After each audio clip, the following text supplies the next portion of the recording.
खानदानी बहरान का हल। लडी और वाकम की शादी के बाद बेनिट खानदान का समाजी मकाम मुतज़लज़ल हो गया था। मिसेस बेनिट मुसलसल शिकायत करती रहती, हमारी इज्जत फाक में मिल गई, अब तो कोई भी हमारी बाकी बेटियों से शादी नहीं करेगा। एक शाम मिस्टर गार्डनर ने मिस्टर बेनिट को ख़त लिखा, मैंने पता चला है कि वाकम ने लड़ी से शादी क्यों की। दरहकीकत मिस्टर डारसी ने उनके तमाम कर्जे अदा किए और वाकम को नई नौकरी दिलाई।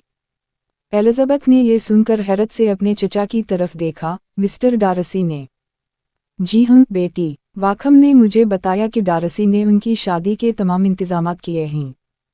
एलिज़ाबेथ अपने कमरे में तन्हा बैठी सोच रही थी।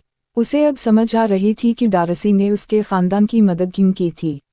वो उसकी मोहब्बत में डूबी हुई थी, मगर उसे यकीन था कि अब डारसी उससे शादी नहीं करेगा। मेरी गलती थी, वो खुद से बुड़बड़ाई। मैंने उसे गलत समझा। अब जबकि उसने मेरे ख़ानदान की मदद की है, वो मुझसे शादी क्यों करेगा। मौसम बहार की एक सुबह मिस्टर बंगली गैर यकीनी तौर पर लॉन्गबोरन वापस आ गया। वो अकेला था, ना उसकी बहनें थीं, ना डारसी। मिसेस बेनिट ने खुशी से चलकर कहा, वो वापस आ गया है। जन, तुम्हें फौरन तैयार हो जाना चाहिए। जन का चेहरा सुर्ख हो गया। वो अब भी मिस्टर बंगली से मोहब्बत करती थी, मगर उसे डर था कि कहीं उसका दिल फिर से ना टूट जाए। मिस्टर बंगली ने मिस्टर बेनिट से इजाज़त मांगी कि वो जन से मिल सके। जब वो दोनों बाग में सैर के लिए निकले तो पूरा घर खिड़कियों से उन्हें देख रहा था। क्या तुम्हें लगता है कि वो उससे शादी करेगा? कीटी ने पूछा। खामोश रहो, एलिज़ाबेथ ने कहा, तुम्हें उनकी प्राइवेसी का एहतराम करना चाहिए।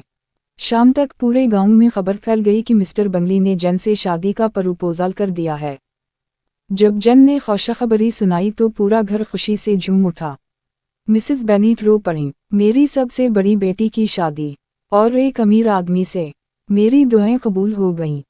मिस्टर बेनिट ने जन को गले लगाते हुए कहा, बेटी, तुम सच्चे दिल से उससे मोहब्बत करती हो और वो तुमसे, यही सबसे अहम है।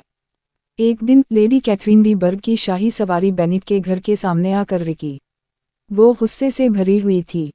मुझे मिस बेनिट से फौरन मिलना है, उसने गुस्से से कहा। जब एलिज़ाबेथ सामने आई तो लेडी कैथरीन ने डांटते हुए कहा, मैंने एक बहुत ही बुरी अफवाह सुनी है। कहा जा रहा है कि मेरा भांजा डारसी तुमसे शादी करने वाला है। क्या ये सच है? एलिज़ाबेथ ने बेखौफी से जवाब दिया, अगर मिस्टर डारसी ने मुझे शादी का पैगाम दिया है तो मैं उसे ज़रूर बताऊंगी। तुम्हें एहसास होना चाहिए कि तुम उसके लिए मौजूद नहीं हो। तुम्हारा ख़ानदान मामूली है, तुम्हारे रिश्तेदार शर्मनाक हैं। मिस्टर डारसी एक आज़ाद इंसान है, वो जिससे चाहे शादी कर सकता है। लेडी कैथरीन ने धमकी दी, अगर तुमने उससे शादी की तो मैं कभी भी उसे कबूल नहीं करूंगी। ये मेरे और मिस्टर डारसी के दरमियान का मामला है। लेडी कैथरीन के जाने के कुछ दिन बाद मिस्टर डारसी लॉन्गबोरन पहुंचा। वो एलिज़ाबेथ से मिलने आया था। जब वो दोनों बाग में अकेले हुए तो डारसी ने कहा, मेरी फूफी ने मुझे बताया कि आपने उसे जवाब दिया। क्या आपके जज्बात बदल गए हैं? एलिज़ाबेथ ने शर्माते हुए कहा, जी हाँ, मेरा दिल बदल गया है। दरहकीकत मैं आपसे मोहब्बत करती हूँ। डारसी ने खुशी से एलिज़ाबेथ का हाथ थामा, क्या आप मेरी बीवी बनेगी? जी हाँ, मैं बनूंगी, मगर पहले मुझे आपसे माफ़ी मांगनी है। मैंने आपके ख़ानदान के बारे में गलत राय कायम की थी, और मुझे आपसे माफ़ी मांगनी है कि मैंने आपके बारे में गलत समझा। जब एलिज़ाबेथ और डारसी ने अपनी मंगनी की खबर सुनाई तो मिसेस बेनिट खुशी से चलाई।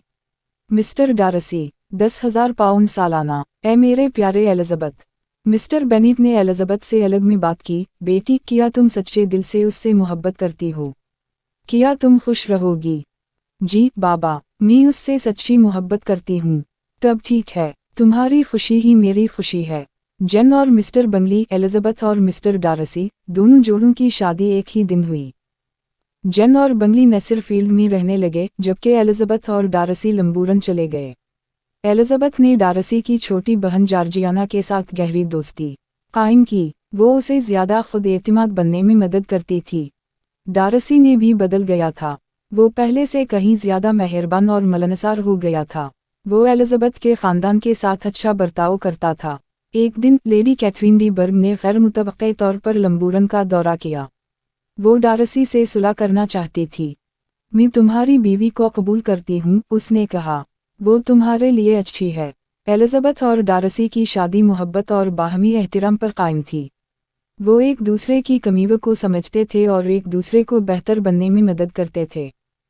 जेन और बंगली भी खुश थे। उनकी मोहब्बत पहले जैसी ही थी, पुरसकून और गहरी।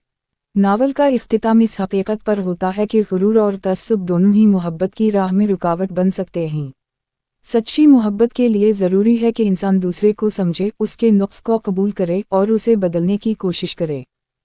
एलिजाबेथ और डारसी दोनों ने एक दूसरे से सीखा। उन्होंने मोहब्बत के ज़रिए अपने ईगो पर काबू पाया। ख़ातिमा। गुरूर व तअस्सुब की कहानी हमें सिखाती है कि पहले तासुरात हमेशा दुरुस्त नहीं होते। हमें दूसरों को जानने के लिए वक्त देना चाहिए, उनकी गलतियों को मुआफ़ करना सीखना चाहिए और सबसे बढ़कर सच्ची मोहब्बत की कद्र करनी चाहिए, ख्वाह वो किसी भी शक्ल में आए। एलिजाबेथ और डारसी की मोहब्बत की कहानी आज भी हमारे लिए एक सबक है कि गुरूर और तअस्सुब को मोहब्बत के आगे हार मान लेनी चाहिए। Tilde the and tilde.